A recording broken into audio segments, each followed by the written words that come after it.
academics wise, was there any like adjustments you have to make in terms of like how you studied, how you approach courses? Because one, you're going from, high school level or high school equivalent to university, and you're also doing it at a different country. Yeah.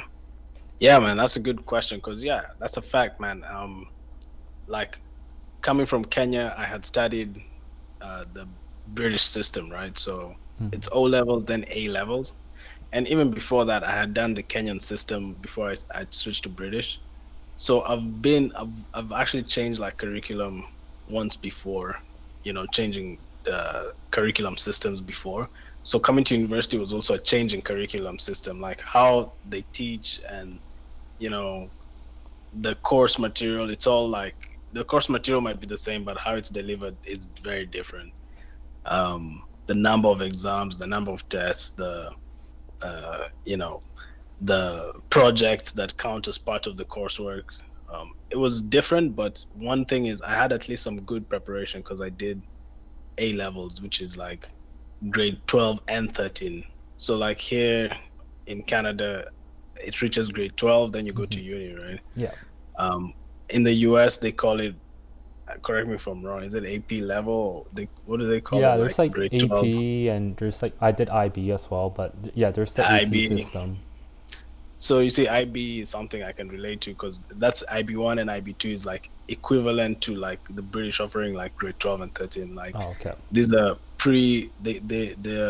they training the fundamentals for university. So it's like pre-university, right?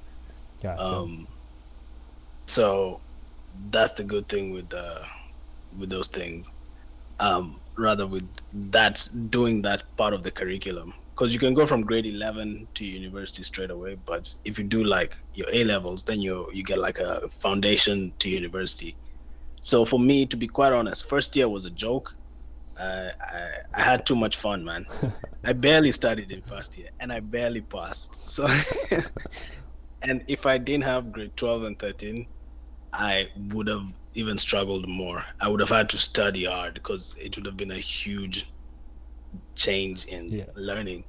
So honestly, like, and a lot of people who uh, talk about going to university, people who ask me for advice, I say that like, spend like those 1 or 2 years doing like a pre-foundation courses, different, especially international students is what I mean. And also like I got that advice from my brother and some of his friends. They did IB instead of going straight to uni. You do IB or you do A levels. You get a foundation. It prepares you for that curriculum change. When you go international. Um, and yeah, so that's what I did. So for me, like honestly, I had too much fun in first year. I barely passed. But you know what? I wouldn't have had it any other way. Then second year I became serious. Then I was like, okay, yo, now you gotta study, man. You can't get away like with flukes, man.